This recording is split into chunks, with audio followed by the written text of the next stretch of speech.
What's up, NZers, and welcome back to another reaction video. Today we are going to be looking at something very interesting. This is a story that was brought to our attention. We've kind of like very, very vaguely heard of the legend. Yeah. But we don't really know any of the details. Yeah.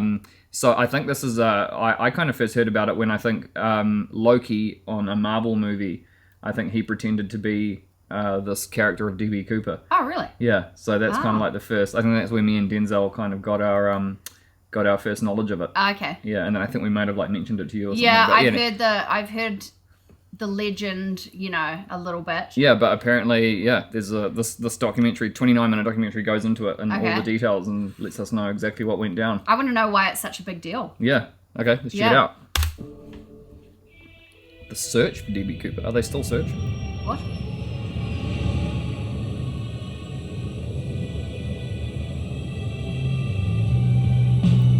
The heck? A daring parachute escape from a flying 727 somewhere between wings. A search was made of the plane immediately. We don't know who he was, where he came from, or where he went. I expect that we'll keep looking until we find him or find out what happened. What? Didn't open his parachute?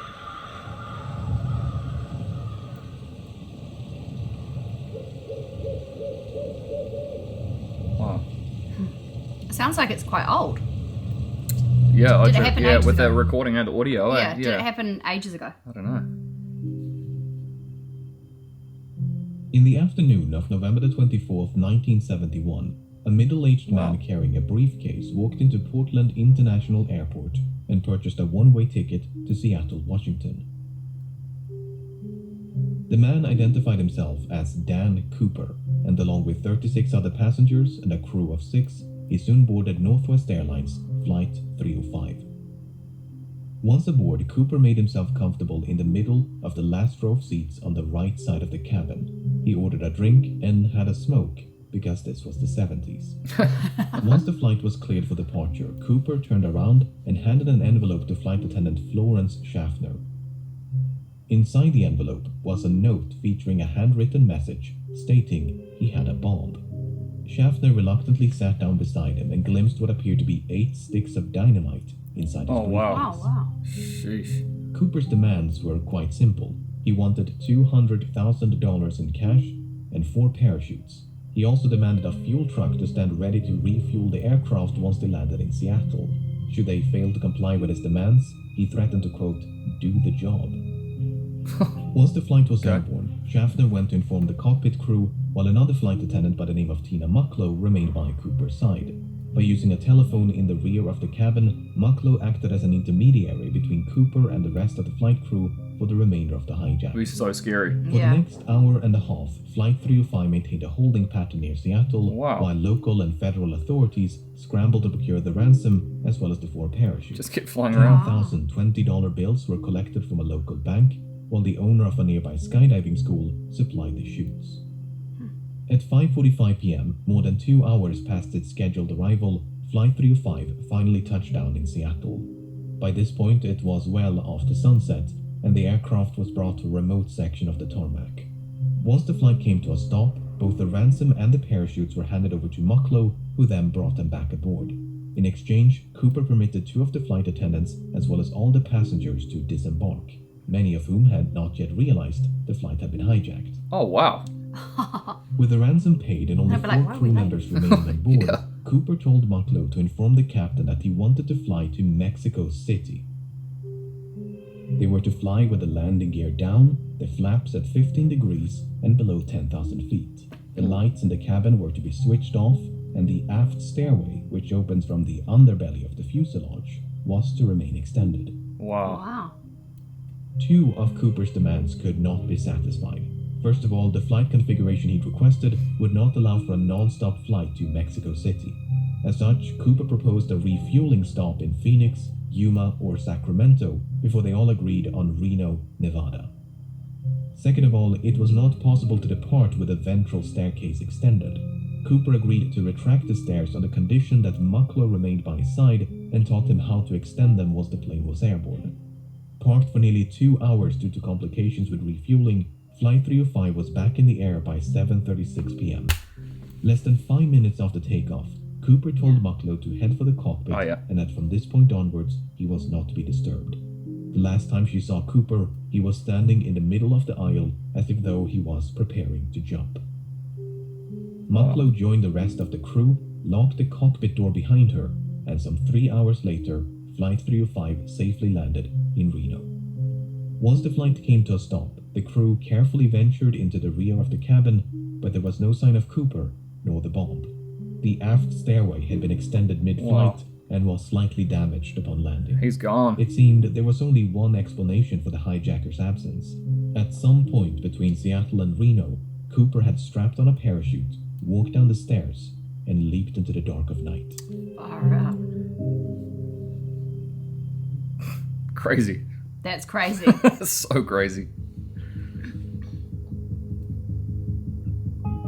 Yeah. Where is As soon he? as it became clear that Cooper was no longer on board, dozens of FBI agents converged upon the aircraft, only to discover a disappointing amount of physical evidence. A black clip-on tie, 8 cigarette butts, That's and DNA, 2 isn't of it? the 4 parachutes Not were back all then, that though. Cooper left behind. Oh, yeah, true. Evidently, he'd brought the ransom and briefcase along with him. In interviews conducted on the night of the hijacking, Cooper was described by the crew and passengers as a white male with brown eyes and dark hair. He appeared to be in his mid-40s and wore a dark trench coat, a dark suit, a white shirt, a black tie, and dark shoes. Soon after boarding, he'd also donned a pair of sunglasses. Looks like a Based on businessman. this description, the FBI produced the first of several composite sketches. Before they could mount a search, however, the FBI had to figure out when Cooper abandoned ship. But that was easier said than done. None of the 4 crew members witnessed Cooper jumping from the plane, nor did the pilots of 2 fighter jets which escorted the flight between Seattle and Reno, which is not all too surprising given it was the middle of the night. Wow. Although the flight crew did report something odd. The last communication with the hijacker occurred at approximately 8:05 p.m. when the crew used the intercom to offer assistance, which Cooper declined. Within the next 10 minutes, the crew experienced what they described as an oscillation or vibration of the aircraft. At the time, the crew suspected it might have been produced by Cooper's jump, and a subsequent recreation of the hijacking supported that conclusion. Okay, so that took care of the when. Wow. But what about the where? While Cooper was very explicit about the flight's configuration and destination, he never specified any kind of route. In fact, Cooper grew so impatient with the slow refueling in Seattle that he dismissed the captain's request to file a flight plan and simply told him to, quote, get the show on the road. As such, the captain chose to fly along an airway known as Victor 23 without any input from Cooper. By using Victor 23 as a guide, authorities estimated the most probable location of the flight at the approximated time of the jump was about 40 kilometers north of Portland. And so, at the break of dawn, the FBI mounted an impressive search operation using helicopters, airplanes, and ground troops. Wow. The problem was, even if the estimated bailout point was accurate, Cooper's eventual landing or drop zone was far more difficult to pinpoint. The loosely defined search area covered a vast stretch of mountainous wilderness occluded by a dense forest, so it was truly like finding a needle in a haystack. Man, Apart from the at difficult best. terrain, the search was further complicated by low temperatures and inclement weather, which persisted for days. Despite their best efforts, authorities never managed to find a single trace of Cooper, nor the items he brought along with him. Whoa. But how would he have survived if it was so remote? Like, and he had his bag of cash and his, like all of his parachute and everything? I've got so many questions. Having made little to no progress by early December, the FBI turned their attention to the $200,000 ransom. The money had been collected from the Seattle First National Bank, which maintained a ransom package of $250,000 just for such an occasion. Because of this, the serial numbers of the $10,020 banknotes given to Cooper had been documented in advance, a complete list of which were quickly made available to financial institutions, government agencies, and the general public. The intention was to make it as difficult as possible for Cooper to spend his money. Northwest Airlines and several newspapers even began to offer rewards to anyone who could find a note with a matching serial number. Whoa. In spite of these efforts, no one ever did. That is until nearly a decade later. Are you kidding me? What? In early 1980, a young boy named Brian Ingram was building a campfire on a small beach in southern Washington As he was digging into the sand, Ingram discovered 3 bundles of cash totaling $5,880.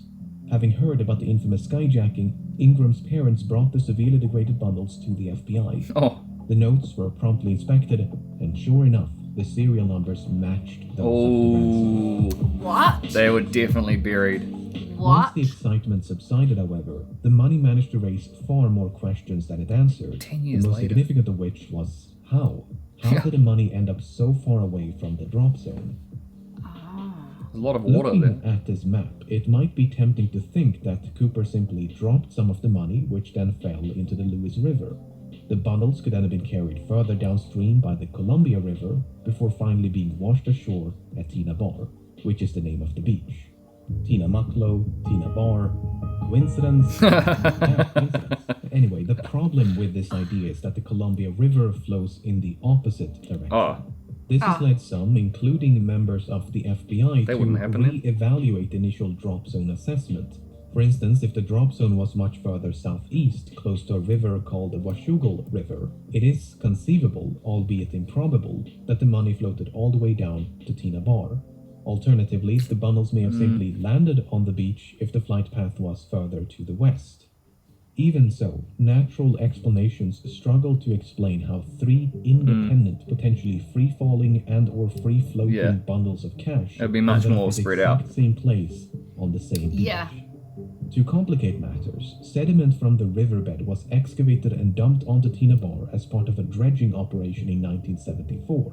And according to one analysis, the money was discovered above this layer of sediment. Oh. If true, that would mean the money came to rest at Tina Bar sometime after 1974. But a re-examination of that analysis found that what was believed to be a layer of deposited sediment might actually have been a perfectly natural layer of clay. Not only that, but the sediment was clearly dumped some distance away from where the money was discovered. Furthermore, when Ingram discovered the bundles, the rubber bands which held them together were still intact. This is significant because experiments conducted in 2009 revealed that this brand of rubber bands could not withstand exposure to open air or water for more than a year. So, Wow. unless the bundles were somehow protected from the elements, they must have become buried at Tina Bar within a year of the hijack. Yeah, they would have been buried straight The away. most probable explanation, therefore, seems to be that Cooper or someone else deliberately buried the money.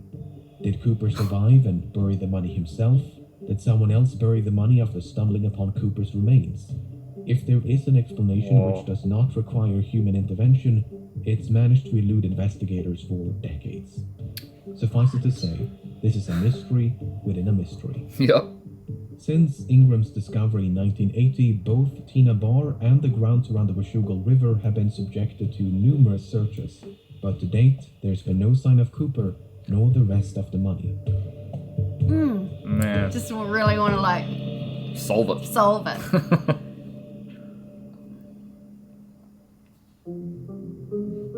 Something frustrating about unsolved I mysteries, know. eh? From the very beginning, it was assumed by many that Cooper did not survive his daring escape. It would not make for a very thrilling conclusion to this story, but that's the thing about stories. They're usually far more exciting than reality. While there is no hard evidence for nor against Cooper's survival, the assumption that he fell to his death is not without merit. When Cooper leaped into the darkness, Flight 305 was plowing through a frigid rainstorm at roughly 170 knots, 10,000 feet above southern Washington. The wind was so violent that it ripped out a placard from the aft stairway, which was later recovered in 1978 almost directly below the estimated flight path. Oh, To wow. say that Cooper was not dressed for the occasion would be an understatement. The ground beneath him, meanwhile, was obscured by multiple layers of clouds, which likely means that Cooper jumped without knowing his precise location. Even if he could see the ground and had a specific drop zone in mind, the parachute he selected was non-steerable, meaning he would not have been able to steer his descent towards a specific landing spot, Far thus out. precluding any potential coordination with an accomplice stationed on the ground. Right. While Cooper expressed some familiarity with parachutes, his actual competence level is up for debate.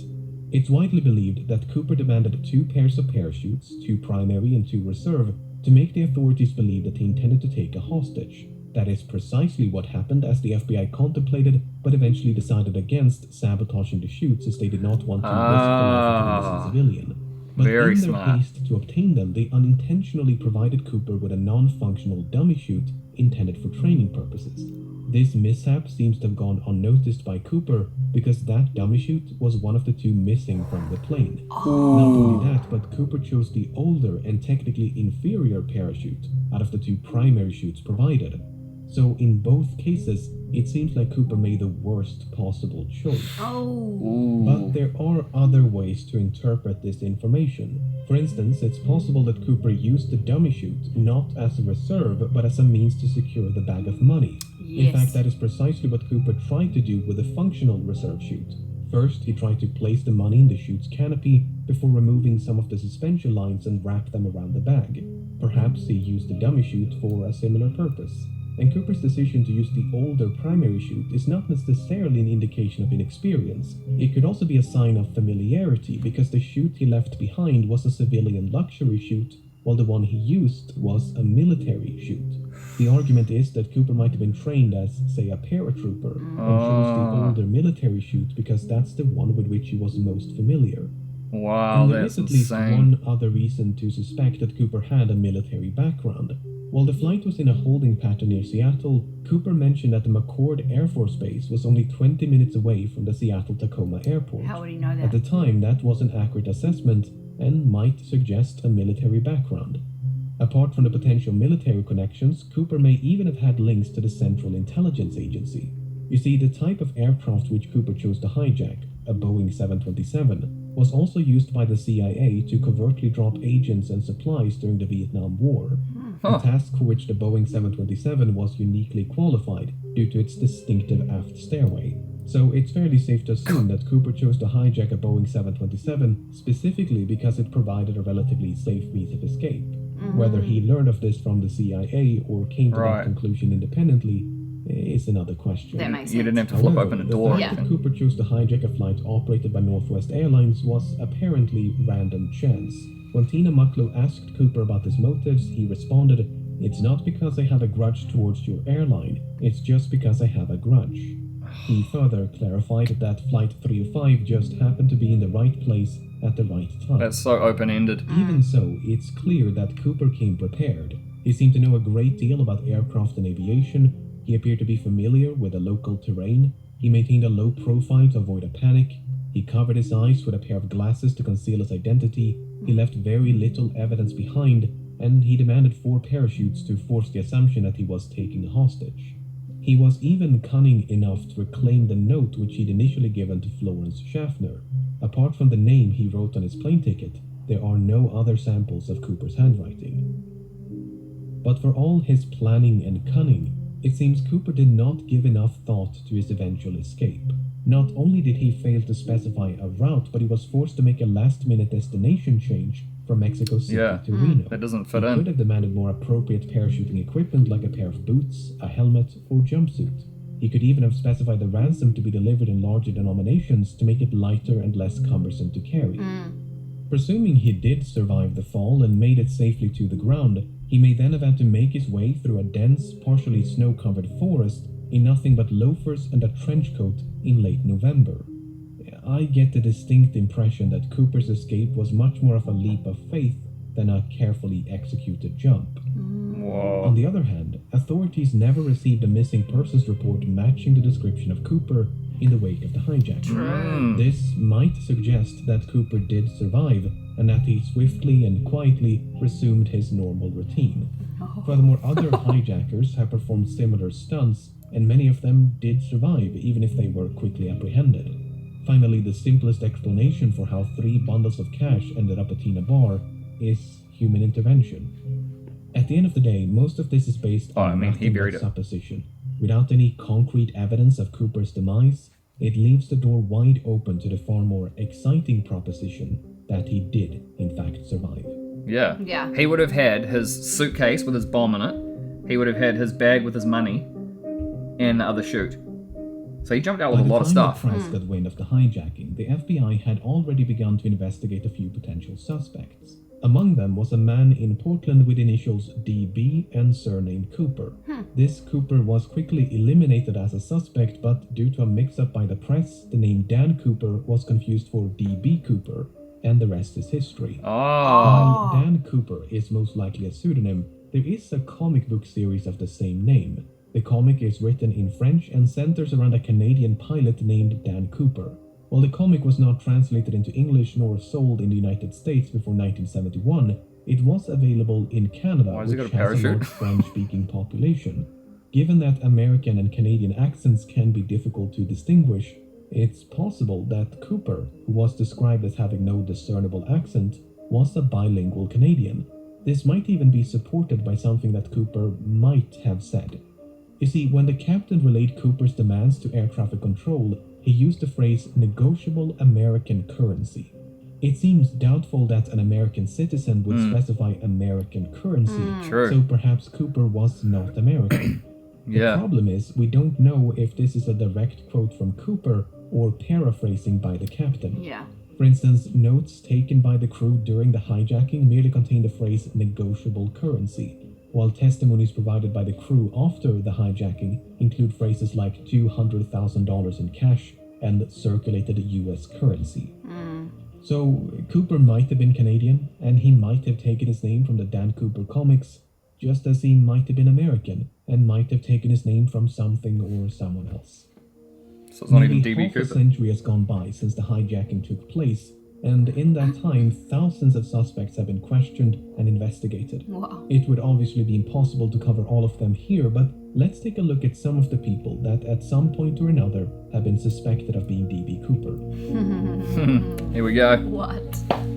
Take your pick from the lineup. This is insane. I know. Leonard Rackstraw first became a suspect in 1978, and on the surface, he seems like a solid candidate. He was a decorated Army paratrooper and helicopter pilot.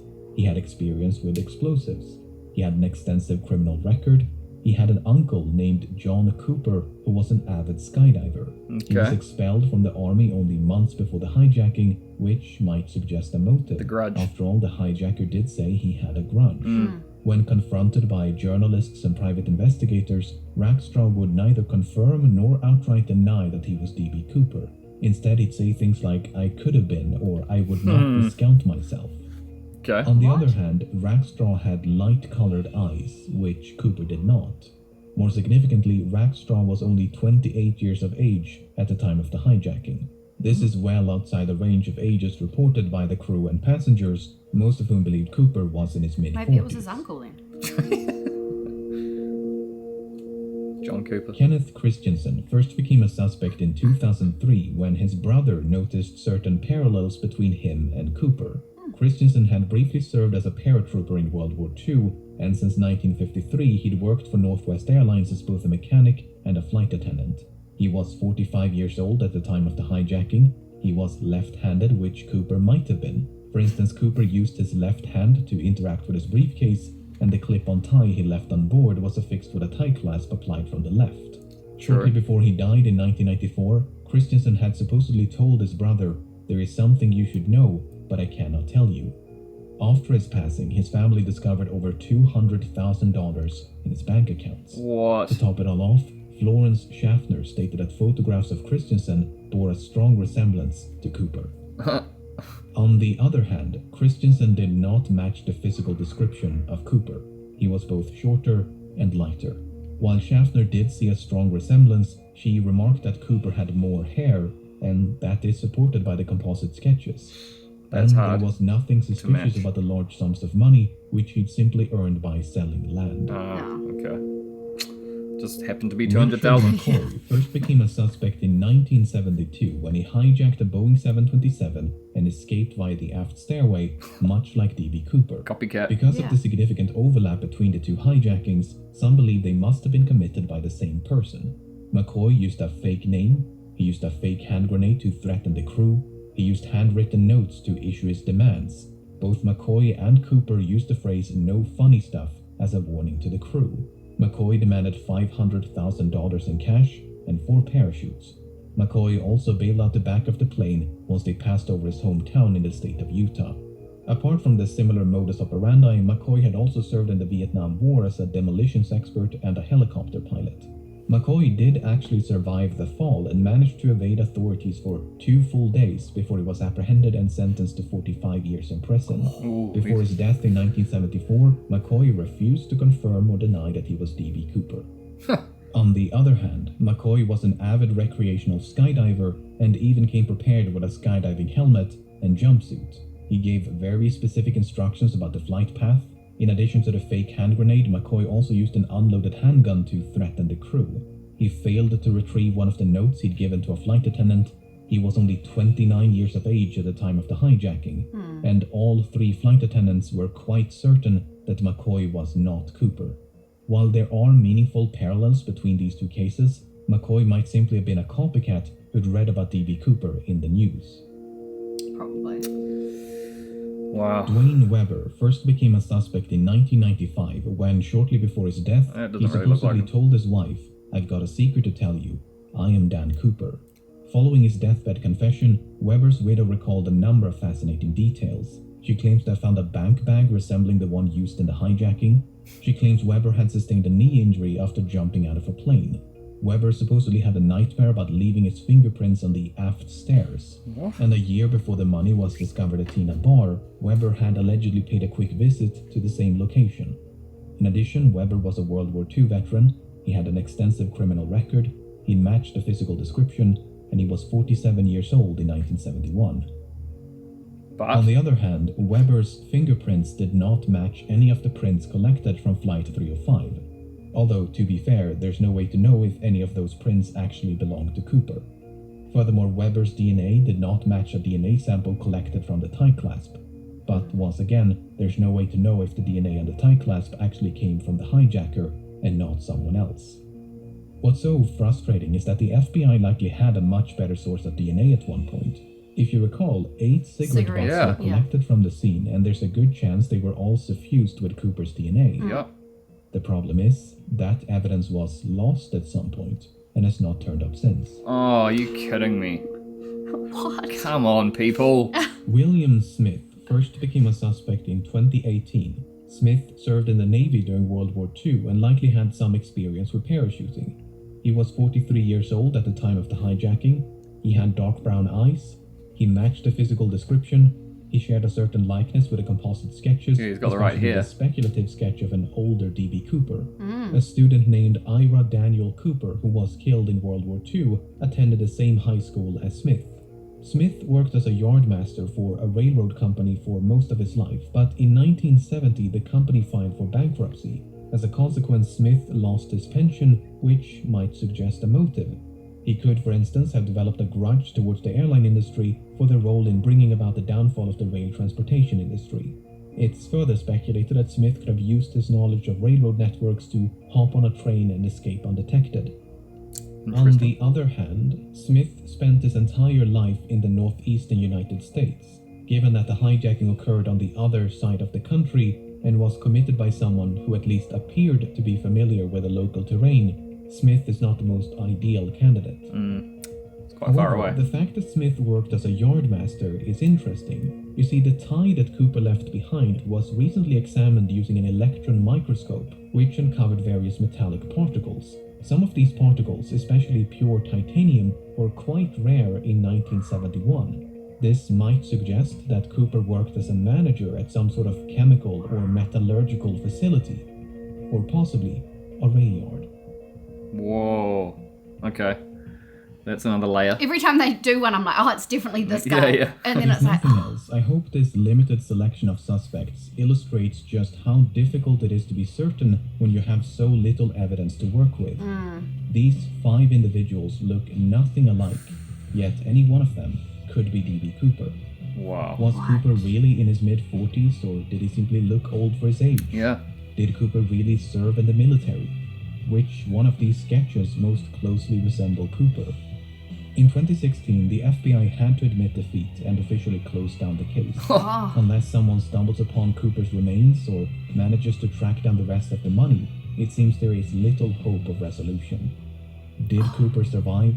I have no idea. But as long as that possibility cannot be dismissed, the legend of D.B. Cooper will no doubt persist. Wow. That was insane. What channel is that? That's Pardon? Let Me Know. Man, what a cool channel. I like his production. Yeah. I like his animation, and he's very good at explaining all the information. But wow, what I'm a story. thinking about becoming a private investigator and solving it. There's probably hundreds of people out there already who are still trying to solve it to this day. It's just fascinating. Wow. Right? That was unreal. That's just fascinating. I totally lean on the side of him surviving and getting away with it. I reckon he survived. Yeah. I have to, because, okay, if he had, he took the good chute and the bad chute, right? If Yeah. he tried to use that to have the bag, they would have found at least one of the things at his body or the suitcase or the money wrapped up in the fake chute. Yeah. But the other thing to explain is that if he threw out the money attached to the dummy chute and he just threw it out, and he landed, he would have had to go and search for that money himself Yeah. in the dark. So, okay. What if he never actually jumped out and he was hiding in the plane? No, seriously. I think they would What have. if he made it look as though he had jumped out, but he was actually hiding in the plane. They land, and everyone's like, oh my gosh, he jumped out, like, blah, blah, blah. I think they would have scoured the plane, like every nook and cranny. And also, I don't think you have access to, the luggage compartment from inside the cabin or anything, so I don't think there's any way you could do anything like that. I mean, he would have been in, the toilet or, so, I mean, what's the best you can do? I don't know. But, those old planes, they might just have, random compartments or something. You never know. No, I think he definitely jumped out. Yeah. But, I like to think outside the box. I'm like, okay, so what if he actually never jumped? And he was in the aircraft when it landed, and then he got away. I guess when you don't know the ending of the story, anything's possible. Oh, man. That was unreal. That was insane. Have you guys seen this? Have you got That theories? was so crazy. Do you know DB Cooper? Also, can I just say, are you DB Cooper? Yeah, are you? Is Are DB you Cooper him? watching? No, but can I just say that, why hasn't there been a movie made of this guy? Yeah. Like the other one, the Green Beret. It's because there's no ending. You can't have a movie without the ending. You can have a to be continued. No. Never. Yeah. Because it would just annoy people. Yeah. They'd be like, oh, no. I suppose, They'd have to make up the ending. Sure, yeah, every story needs a good And ending. then they'd be like, nah. Yeah, you need to know. We have to know. Yeah, we have to know. Come we on. need to know. Anyway, guys, if you enjoyed that one, make sure you smash the like button as always. And Tell us your theories. Yeah, tell us what you think. Tell us what you think. Did he survive? Did he jump? Did he get away? What happened? Did he not survive? My theory is he never jumped and he hid in the plane. They landed and that's when he got away. Wow. My theory is that he jumped, he got away, and he lived happily ever after. And that Barry, I think he must have trekked to where he landed to Portland and buried the cash on the way along the bank of the river as an insurance. What, you mean by Tina Bar? Yeah. I reckon he was. Do you reckon he buried it there and then came back for it, but missed some? No, I don't think he buried the whole amount of cash. I think he stashed some cash there as an insurance insurance stash. Yeah. So if he ever lost the cash or whatever, he knew he could come back and get $5,000. Yeah. Because remember, $200,000 back then in those days was quite a lot. Was it like 2 million? Probably something like that. Yeah. So I think it was a bit of an insurance job. Anyway, guys, Yeah. again, let us know down in the comments what you thought of it, and we love you guys, and we'll see you in the next one. Bye.